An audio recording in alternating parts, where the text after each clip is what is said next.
El saludo cordiales a todas y todos. Para mí es un gusto estar con todos ustedes después de algún tiempo. Me va a tocar darles el último tema de este módulo, que vamos a hablar sobre el desarrollo progresivo de los derechos humanos, vinculado a lo que es toda la cuestiones que tratan sobre la judicialización, básicamente, del artículo 26 de la Convención Americana sobre Derechos Humanos, que está relacionado a lo que son los derechos económicos, sociales y culturales, la progresividad, y dentro del contexto de las obligaciones genéricas, y también cómo juega el pacto adicional a la convención, que es el pacto de San Salvador de 1981, que en cierto modo ha contemplado estos derechos que básicamente no estaban tratados en la convención, que casi es en las fechas medio contemporánea y anterior al mismo pacto internacional de los derechos económicos, sociales y culturales de Naciones Unidas. Prácticamente salieron juntos un poquito después. Por eso alcanzan a incorporar nada más que la progresividad del artículo 26, pero no como una referencia directa al pacto, sino más bien a todo lo que son las declaraciones y otros instrumentos que conformaban la misma. Esta temática en realidad tendría que haberla dado el profesor Sergio Díaz Vichy de la Universidad Nacional de Tucumán, pero por cuestiones de agenda y por compromisos y cuestiones personales, le ha sido lamentablemente imposible poder cumplir, y no queríamos retrasar más este curso que ya viene demasiado retrasado. Antes de entrar de lleno en la temática, y a propósito de ello, debido a la manera en que se ha prolongado los plazos del curso, y queremos darle ya un empuje definitivo en esta segunda parte, mucho más menos pausado. Primero, debido a la poca familiarización de muchos de los cursantes que pedían prórrogas, etcétera, etcétera. Después, a veces, problemas de compromiso de los mismos profesores, pero hemos hablado ya con la universidad también. Vamos a hacer un cambio. Ya no van a tener ustedes aquellas consignas al final del módulo para agilizar el paso de un módulo a otro y poder terminarlo al mayor corto plazo posible. De todos modos, los que pudieron realizar informes, estos van a ser tenidos en cuenta para mejorar su nota final. Vamos a evaluarlo todos al final. Los que han recibido tendrán un plus del puntaje que se le deba dar a su trabajo final, así que ya les va a llegar, se va a notificar esta resolución, les voy adelantando, así que ya pueden ir pensando en lo que va a ser la temática de su trabajo final. Pónganle todo el empeño a ello, y bueno, ya no tendrán que realizar los trabajos al final del módulo. Sin perjuicio, vamos a seguir dejando todas las lecturas complementarias a fin de que puedan, llegado al final del curso, elegir la temática sobre lo que va a ser su tesina. Bien, eso, como les digo, ya les va a llegar por correo, pero ya les adelanto como para que ya no pregunten qué pasa, si es que hay trabajos finales en los de módulos, si las consignas están, no están, cuál es mi nota. Todo se va a evaluar al final. Los que mandaron. Los que no mandaron, obviamente, no tendrán ese plus al final, pues no lo han podido cumplir, y bueno, ya no podemos demorar más. Así que vamos de aquí en más, van a ser mucho más seguidas las clases virtuales, los videos virtuales, y vamos a avanzar decididamente para terminar y completar este curso de posgrado, que ya no puede esperar más. Bien, entrando nuevamente en el tema que me he propuesto asignar, podemos decir que el artículo 26 de la Convención Americana sobre Derechos Humanos, en definitiva, es una cláusula que podríamos decir solitaria dentro de su capítulo tercero, y que está dedicada a los derechos económicos, sociales y culturales, como decíamos anteriormente. Podemos decir que dentro de la historia del sistema interamericano y especialmente de la jurisprudencia de la Corte Interamericana, hay un antes y un después respecto a la judicialización directa, que entendida como judicialización directa, a decir que un país pueda ser condenado por violar el artículo 26 de la Convención Americana o del Pacto de San José. Siempre que las víctimas o la misma Comisión Interamericana decía que un país había incumplido con las pautas de la progresividad establecida en el artículo 26 del Pacto de San José, obviamente que la interrelación que hay entre todos los derechos, ya sean de los mal llamados primera o segunda o tercera generación, no soy muy amigo, aunque otros colegas con respeto son amigos de llamarle, porque todos los derechos humanos nacen, están de la dignidad íncita, no hay ninguno que haya sido una generación anterior o posterior, nada más que las distintas instituciones culturales y políticas del hombre los va reconociendo, pero ellos nacen de la dignidad humana, que nosotros ya hablábamos en capítulos anteriores. Y la dignidad humana viene con el hombre. El Estado no crea ningún derecho para respetar y tutelar esa dignidad. También lo habíamos dicho en el módulo 1, simplemente que va reconociendo. Y aunque no lo reconozca, hay una obligación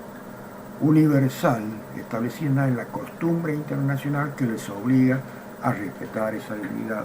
Y muchas veces, aunque no estén legislados ni en sus constituciones políticas, ni hayan suscrito o ratificado los códigos, existe un débito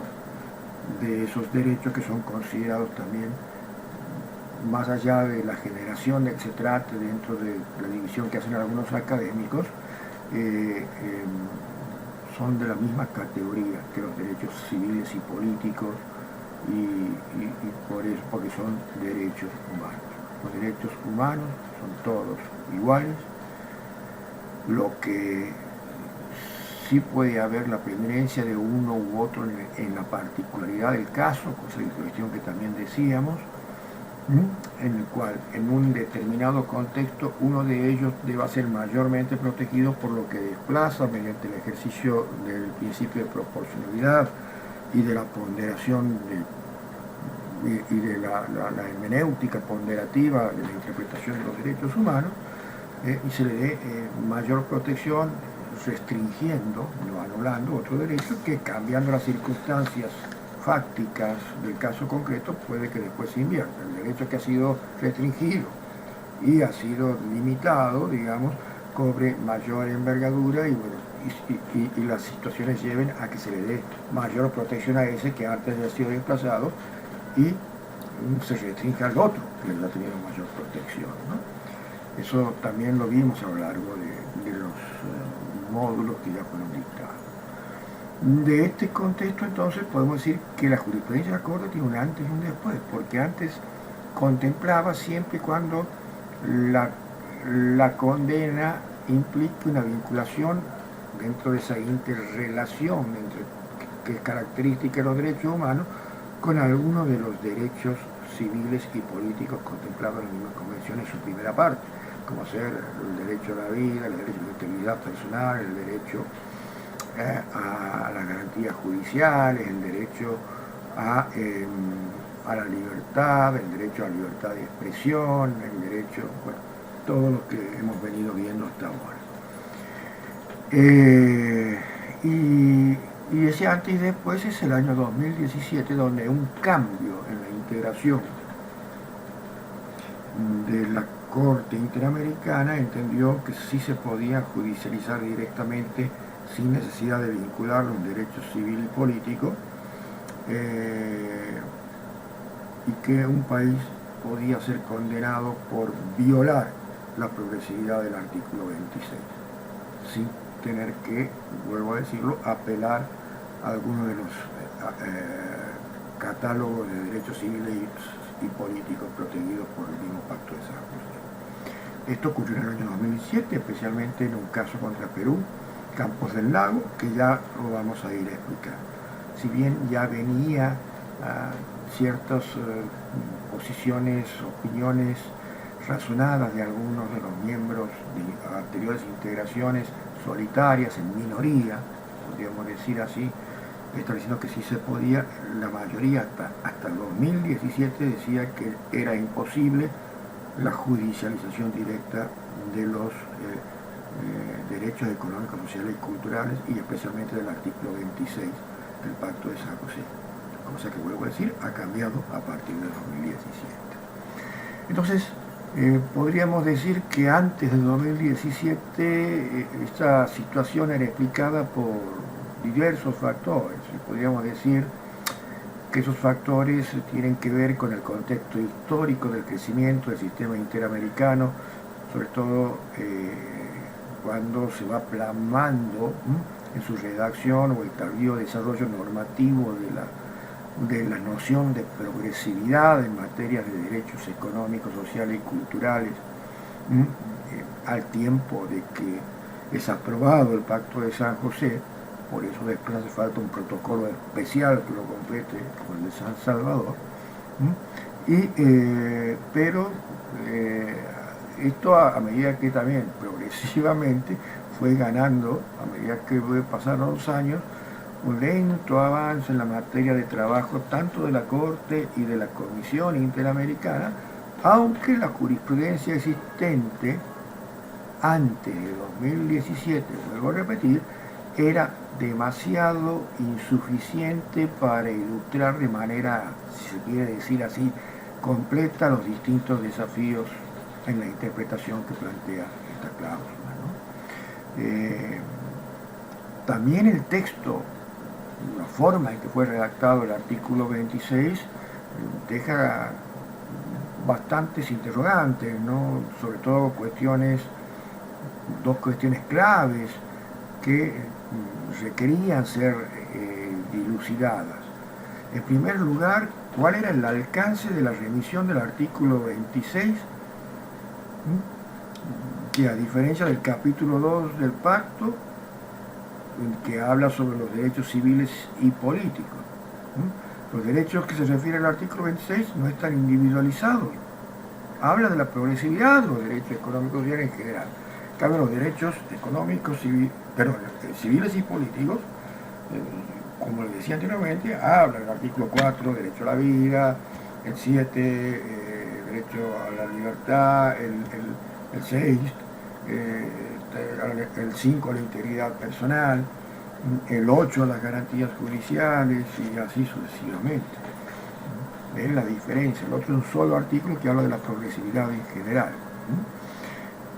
No hay una individualización. Entonces, sí hay una remisión a otro documento, en ese entonces vigente, que era la Carta de OEA, que había sido reformada a su vez por el Protocolo de Buenos Aires. Y otra de la cuestión contenida en el artículo 26, y cuando se identifican estos derechos a que se refiere la norma, el otro problema es determinar cuál es el contenido de las obligaciones específicas que establece el 26 a los estados parte, al ser tan escueto, tan corto y tan poco desarrollado como los derechos políticos y civiles. Esa fue otra de las interrogantes que tuvo que ir abriendo toda la evolución de la jurisprudencia y de la doctrina del sistema interamericano. Hay que subrayar también que la progresividad, el desarrollo progresivo, es una referencia también vaga, si es que no está dirigida a determinadas medidas de los recursos disponibles por los estados, ya que ninguno de estos elementos califica como obligaciones generales que tengan algún vínculo con el artículo 1 y 2 de la Convención. Entonces vamos a ver cómo ha sido todo este desarrollo, porque de esto se trata, y después ya las cuestiones particulares lo desarrollarán mis colegas en los próximos módulos, ¿no? Cuando hablen de cuestiones de educación, del desarrollo de las cuestiones ambientales, la salud, etcétera, etcétera, ¿no? Dentro de estas categorías de 8 derechos protegidos que venimos en la estructura de este curso. Bien, entonces vamos a ver cómo ha empezado a evolucionar la jurisprudencia de los órganos del Sistema Interamericano de Derechos Humanos, especialmente de la Corte Interamericana de Derechos Humanos, respecto a este artículo 26. Así vamos a decir entonces que antes de 2017, esa fecha es clave, el antes y el después, prácticamente, como lo habíamos anticipado, no había jurisprudencia abundante que mencionara al artículo 26 de la Convención Americana. Había algunos casos donde la comisión o los representantes de la víctima habían alegado violaciones al artículo 26, pero hasta ahí la Corte se negó sistemáticamente a considerar el agravio, remitiendo a lo que ya hemos dicho, a considerar esas violaciones desde la vinculación que tenían con los derechos civiles y políticos. Si tenemos que nombrar un primer caso en que se presenta esta problemática, podríamos hablar del caso de la comunidad Yaqui-Axa, que incluyó referencias al artículo 26 como las referencias vinculadas para la interpretación de lo que son las obligaciones positivas de los estados necesarias para garantizar el derecho, por ejemplo, a una vida digna. Esto fue en el año 2005. También en el caso de las niñas Jean y Bosico, la Corte hace una, si se quiere, mención al artículo 26 al interpretar cuál es el alcance de esas medidas de protección debida a los niños en relación al acceso a la educación. Sabemos, cuando hablamos de derecho a la educación, más que hablar de un derecho civil y político, estamos hablando de un verdadero derecho económico, social y cultural conforme al Pacto Internacional de Naciones Unidas. Estos párrafos, sin embargo, utilizados en estas causas mencionadas, eran bastante confusos y ambiguos, como para articular claramente un criterio de aplicación de dicho artículo. Donde quizás se avanza un poco más es unos años después, en el caso de los 5 pensionistas, que se inicia como una demanda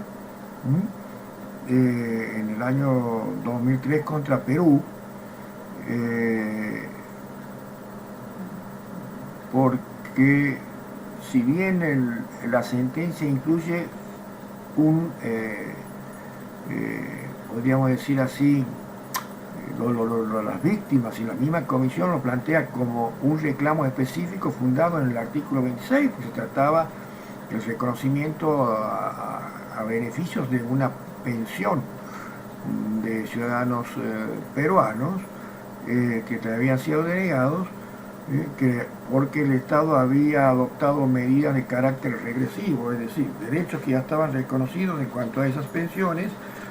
aduciendo crisis económicas y bla bla bla, y todo lo que siempre hacen en América Latina. No tienen mejor cosa que utilizar como válvula de ajuste a derechos de los vulnerables, como son las personas jubiladas, como decimos aquí en Argentina, o pensionadas, como se dice en otros países de Latinoamérica, ¿no? Volviendo para atrás los beneficios que ya habían conquistado o alcanzado. También planteó, le ofrecía a la Corte la posibilidad en ese entonces concreta de sentar una jurisprudencia sobre la justiciabilidad del artículo 26 y puntualmente sobre lo que dispone ese mismo artículo, la prohibición de regresividad en materias económicas, sociales y culturales, Sin embargo, la Corte desechó el agravio, eh, aduciendo cuestiones como las que se pueden ver en el párrafo 147 de dicha sentencia, que alude a que los derechos económicos, sociales y culturales tienen una mirada de dimensiones. Dentro de esa dimensión tiene una dimensión individual y colectiva a la vez. Su desarrollo progresivo, sobre el cual se ha pronunciado, invocando el Comité de los Derechos Económicos, Sociales y Culturales de Naciones Unidas, la Corte lo mira como que estos deben ser contemplados en función de la creciente cobertura que van teniendo estos derechos económicos, sociales y culturales en general y en la vida de los países, como son el derecho a la seguridad social, dentro del cual está integrado el tema de los pensionados en particular y el conjunto de la población que algún día, que es laboralmente activa, aspira a obtener su pensión, ¿no? Y ahí se tuvo presente los imperativos de equidad social, ya no en función de las circunstancias de algún grupo limitado de pensionistas, sino que tendría que ser general para todos aquellos que así lo lleguen. Pero pusieron bien en claro en ese entonces que no se podía desestimar la solicitud del proceso de desarrollo progresivo de derechos culturales en Perú en ese marco, pero que no se podía invocar la violación del artículo 26, sino que esa negación de progresividad a su vez afectaba cuestiones claras como las cuestiones vinculadas a derechos civiles y políticos, como a la vida, porque quizás esa regresividad hacía que los pensionados, por lo general de edad avanzada, no podían acceder a un sistema de salud efectivo y esto podía poner en riesgo la vida o su misma integridad física, y desde allí fue juzgado, ¿no?, como violación a esos derechos, no la violación al artículo 26, si bien sirvió como para justificar, como para motivar la violación de esos derechos políticos y civiles. Esta interpretación de la Corte en este caso también generó dudas, porque parece por un lado sostener que la única forma de evaluar el cumplimiento de obligaciones emergentes de los DESC es en relación al conjunto de la población, cuando por lo general la Corte ha tratado afectaciones individuales, en ese mismo caso al derecho de una pensión. Hay una cierta contradicción, ¿no? Considerándolo también a ese derecho que había sido afectado con la regresión como una afectación, no al artículo 26, no un incumplimiento a la progresividad y no regresión, sino como una afectación al derecho de propiedad, considerando que el monto remunerativo que ya había sido otorgado, al ser reducido de modo regresivo, afectaba a un derecho adquirido como derecho individual de la propiedad, ¿no? Y empleando un criterio también apoyado en la interpretación del artículo 5 del Protocolo de San Salvador, el protocolo adicional que ha hecho referencia, sobre propósitos y razón de los derechos económicos. Toda la fundamentación lo hacían desde los derechos económicos, sociales y culturales, pero toda la sanción desde los derechos civiles y políticos. Esa es un poco la contradicción que se veía antes de 2017 en este tipo de menciones. Si bien después ya vamos a ver por qué la Corte lo hacía y no se animaba a invocar, digamos, derechos propios que están contenidos en el pacto adicional, en función de la judicialización directa de no regresión del artículo 26 y cómo cambia después esa jurisprudencia en 2017. Dentro de este contexto, las citas que hace la Corte del Comité de Derecho Económico, Social y Cultural, tanto en el caso de los pensionistas como en otros que después veremos, está sobre todo referenciada a la noción de qué es la progresividad, pero tampoco tiene un adecuado abordaje sobre esta cuestión. Y podríamos decir que sostiene que en materia de derechos económicos y culturales existen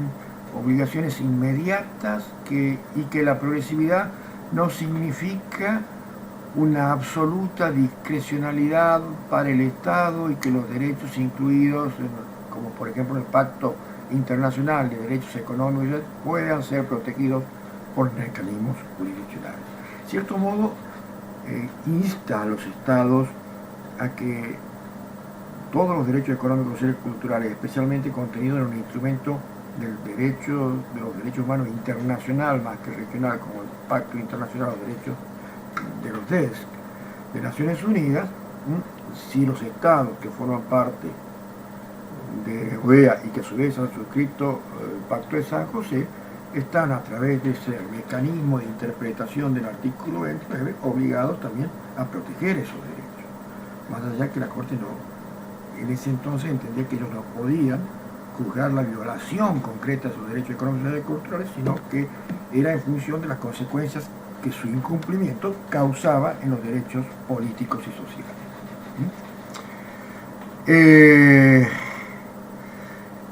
Otro caso relevante que podríamos decir con anterioridad a 2017 es el caso también de pensionistas llamado Acevedo Buendía, donde la Corte Interamericana se muestra un poquito más dispuesta a considerar violaciones al artículo 26. De cierto modo supera esas aparentes restricciones que lo había expresado en el caso de los 5 pensionistas, pero la paridad de situación fáctica, ya que aquí en el caso Acevedo Buendía también involucraba violaciones del Estado peruano en materia de pago de pensiones, ya en el año 2009, el representante de la víctima directamente alegó que la falta de pago de pensiones y la reducción de su monto de las pensiones constituían violaciones directas al artículo 26 de la Convención, porque implicaba una regresión, violando el principio de progresividad. El Estado peruano, al contestar la vista, tanto ante la Comisión y después su defensa en el juicio propiamente dicho ante la Corte Interamericana, cuestionó la competencia para expedir sobre esos puntos de la Corte, diciendo que conforme como estaba redactado el protocolo adicional, el artículo 19, inciso C, decía claramente que la Corte Interamericana no era competente para entender la violación de determinados derechos que estaban establecidos en el protocolo adicional, salvo aquellos como que estaban vinculados propiamente dicha a la educación y a la sindicalización, que podían ser abordados. Los otros, por más violación que sean, podrían ser competencias de la Comisión Interamericana, pero no del juzgamiento de la Corte Interamericana, ¿no? Y que si la Corte Interamericana avanzaba, estaría violando la buena fe de los estados que suscribieron ese protocolo adicional.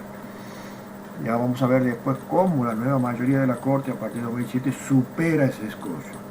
con argumentos basados en la progresividad de los derechos de la interpretación. Bien,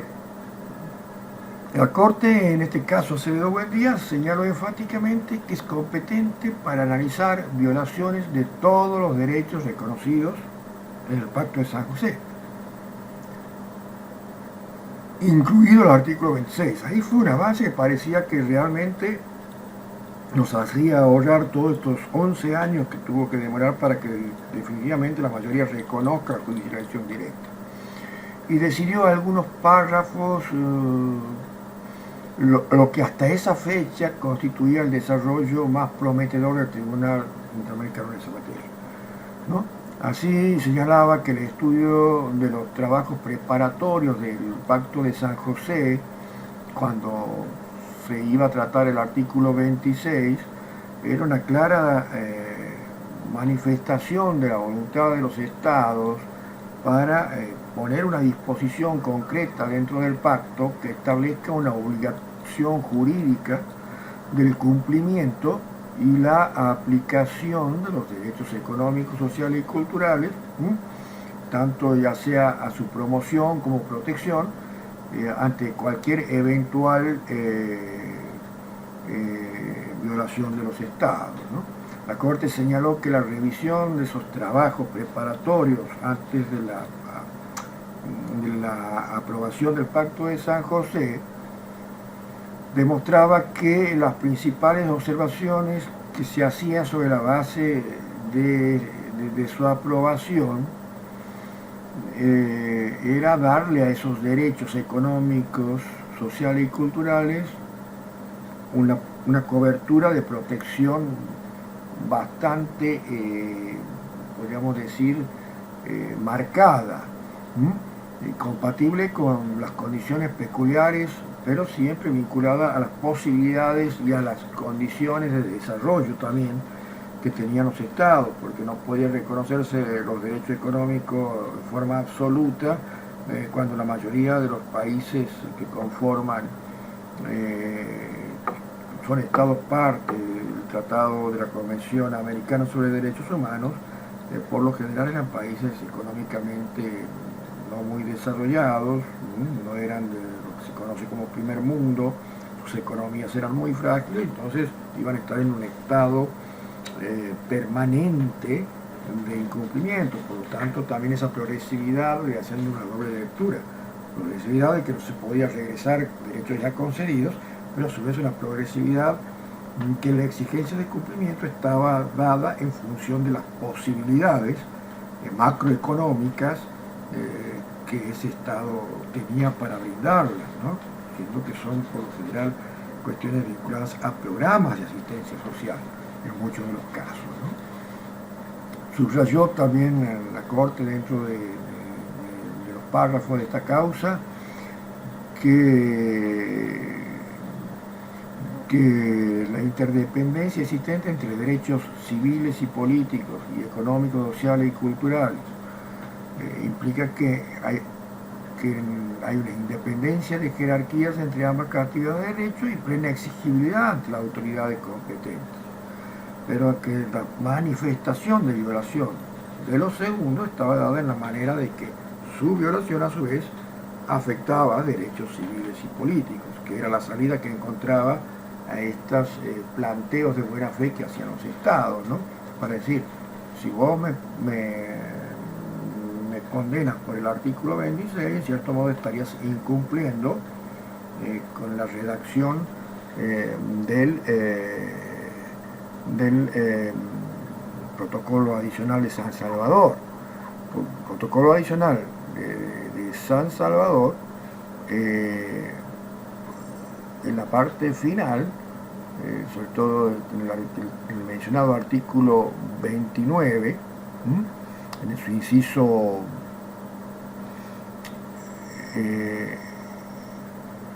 inciso sexto sobre todo, claramente especifica que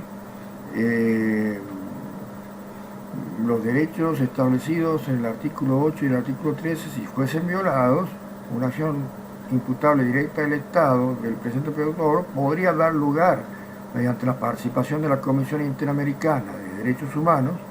y cuando proceda de la Corte Interamericana de Derechos Humanos a la aplicación del sistema de peticiones individuales, regulado por los artículos 44, 51 y 61 a 69 de la Convención Americana. Como diciendo, solamente en estos dos artículos, que como bien decía, se refiere a la cuestión de la educación, el 8,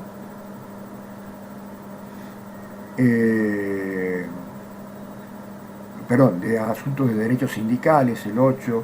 y el 13 a derecho a la educación. En los otros derechos económicos, sociales,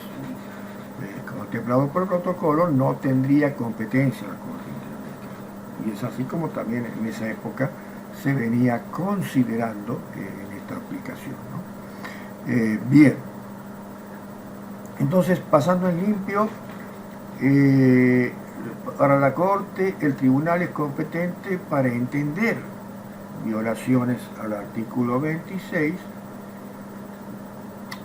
antes de 2017 me refiero, que el artículo 26 consagra obligaciones legales en materia de derechos económicos, sociales y culturales, en referencia a los artículos 1.1 y 2 de la Convención, pero la noción de desarrollo progresivo no impide la rendición de cuentas y eventual exigibilidad de estos derechos ante las instancias llamadas a resolver violaciones,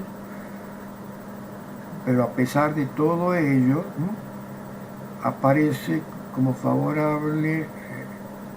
en la apariencia la justiciabilidad del artículo 26, terminó considerando que no podía tener una judicialización directa para declarar responsable a un país de la violación de los mismos.